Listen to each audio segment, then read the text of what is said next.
अस्सलाम अलैकुम नाजरीन, मेरा नाम इंजीनियर इरफान अली है। मेरे चैनल इरफान वेंचर्स में खुश आमदी। आज हम आपको ले चलते हैं आज़रबाईजान के दारुल हुकूमत बाकू के एक ऐसे तारीखी मकाम पर जहां जमीन की गहराइयों से निकलती आग ने एक मुनफरिद इबादत का को जन्म दिया। जी हाँ, हम बात कर रहे हैं आतिशगा मंदिर की, जिसे फायर टेम्पल ऑफ बाकू भी कहा जाता है। ये मंदिर सुराखनी के इलाके में वाक़ है, जो कदीम जमाने से ही कुदरती गैस के शोलों के लिए मशहूर रहा है। सदियों पहले जब जमीन से आग के शोले खुद ब खुद भड़क उठते थे, तो लोगों ने इसे एक रूहानी अलामत समझा, और यही वो जगह बनी जहां आतिश परस्त और हिंदू ज़ायरीन अपनी इबादत के लिए आया करते थे। आतिशगा मंदिर की इमारत 17वीं और 18वीं सदी में तामीर की गई। ये एक चौकोर सहन पर मुश्तमिल है, जिसके दरमियान एक मरकजी आतिशकदा फायर ऑल्टर मौजूद है। इसके इर्द गिर्द कई छोटे कमरों और राहदारियों का सिलसिला है, जहां ज़ायरीन और पुजारी क़याम करते थे।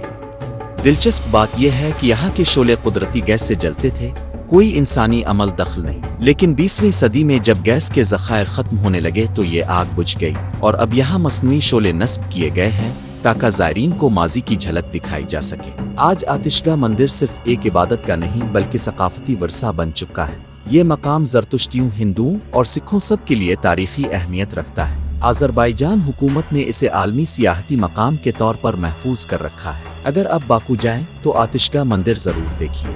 ये वो जगह है जहां ज़मीन, आग और अकीदत तीनों एक दूसरे से मिल जाते हैं। ये है इसका मरकजी दाखिली दरवाज़ा। अब देख सकते हैं कि ये कितना मजबूत और कदीम दिखाई देता है। कहा जाता है कि ये मंदिर 17 और 18 सदी में हिंदुस्तान के ताजिरों और ज़रतुश्त मजहब के पैरोकारों ने तामीर किया था। इसकी बैरूनी दीवारें इस वक्त के फिन तामीर का मुंह बोलता सबूत है। वाह! जैसे ही हम अंदर दाखिल होते हैं, एक बिल्कुल नई दुनिया हमारे सामने आ जाती है। यह है इसका मरकजी सहन। ये पेंटागोनल पंजरुखी दीवारों के अंदर बना एक वसी और अरीज खुला इलाका है। सहन के बिल्कुल बीच में जो ढांचा अब देख रहे हैं, ये दरअसल इस मंदिर का मरकजी कुर्बानगाह है।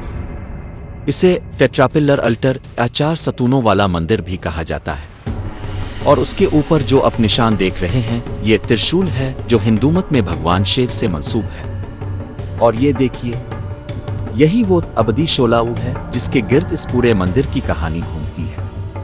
ये एक कुदरती गैस का चश्मा था, जहां से सदियों तक आग खुद ब खुद जलती रहती थी। अगरचे अब ये आग मसनूई तरीके से जलाई जाती है, लेकिन इसकी अहमियत आज भी बरकरार है। इस सहन के अर्द गिर्द जो ये छोटे छोटे कमरे अब देख रहे हैं, उन्हें राहिबों की कोठरियां कहा जाता है। ये वो जगहें थीं जहां हिंदू, सिख और ज़रतुश्त मजहब के राहिब और ज़ायरीन रहते थे, इबादत करते थे और मुराकबा करते थे। आजकल उनमें से बहुत सी कोठरियों को म्यूजियम का हिस्सा बना दिया गया है, जहां इस वक्त की जिंदगी और रसूमात की अक्कासी की गई है। आप सोच सकते हैं कि इन छोटी सी कोठरियों में कितनी कहानियां और कितने राज छुपे होंगे। यहाँ संस्कृत और पंजाबी जुबानों में कंदा की गई तहरीरें भी मौजूद हैं, जो इस मकाम की बैन अल-अक़वामी हैसियत को वाज़े करती है। दरअसल ये पूरा कम्प्लेक्स एक सराय कारवांसराय की तर्ज पर बना था, जहाँ हिंदू, सिख और ज़रतुश्त मजहब के पैरकार ठहरते, तिजारत करते और सबसे अहम इबादत करते थे। हर कोठरी एक खास किरदार और मजहबी अमल को जाहिर करती है। तो आइए इस तारीख के सफर पर निकलते हैं और हर कमरे का पर्दा उठाते हैं। मुलाकात का कमरा। इस कोठरी का इस्तेमाल ताजिर और ज़ायरीन मुलाकातों के लिए करते थे। चूंकि ये मंदिर शाहरा रेशम सिल्क रोड के रास्ते पर था, ये कमरा सकाफती और तिजारती तबादले का मरकज था।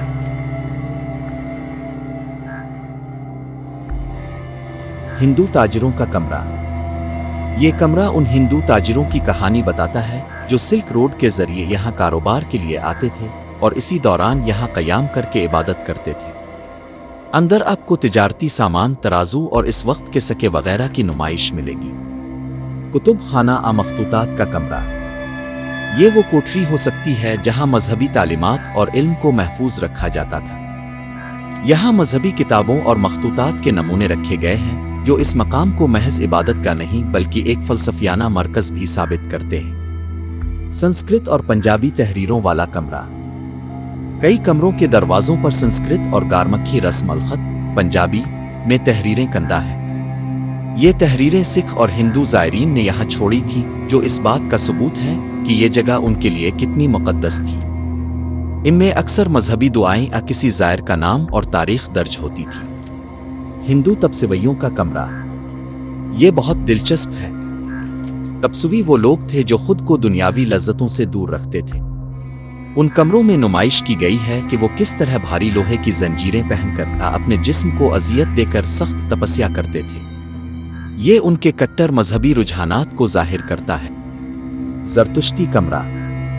یہ کمرہ اکثر فارسی زبان کی واحد تحریر کی وجہ سے پہچانا جاتا ہے جو مندر میں پائی جاتی ہے۔ یہ کمرہ زرتشت مذہب کے ماننے والوں کے لیے وقف تھا جو آگ کی پوجا کرتے تھے اور قدیم ایران سے یہاں آتے تھے۔ اندر زرتشتی مذہبی رسومات سے متعلق اشیاء کی نمائش ہے۔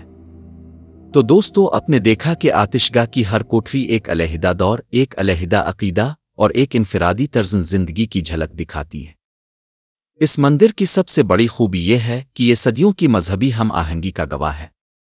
ایک ہی صحن کے گرد ہندو، سکھ اور زرتشتی آگ کے ایک ہی مقدس شعلے کی پوجا کرتے تھے۔ یہ آج بھی ہمیں یاد دلاتا ہے کہ مختلف مذاہب کے درمیان باہمی احترام اور رواداری کوئی نئی چیز نہیں، بلکہ ہماری قدیم ثقافت کا حصہ رہی ہے۔ امید ہے یہ تفصیلی دورہ آپ کو پسند آیا ہوگا۔ ویڈیو کو لائک کریں، چینل کو سبسکرائب کریں اور کمنٹس میں بتائیں کہ آپ آذربائیجان کی کون سی تاریخی جگہ دیکھنا چاہتے ہیں۔ اگلی ویڈیو تک کے لیے خدا حافظ۔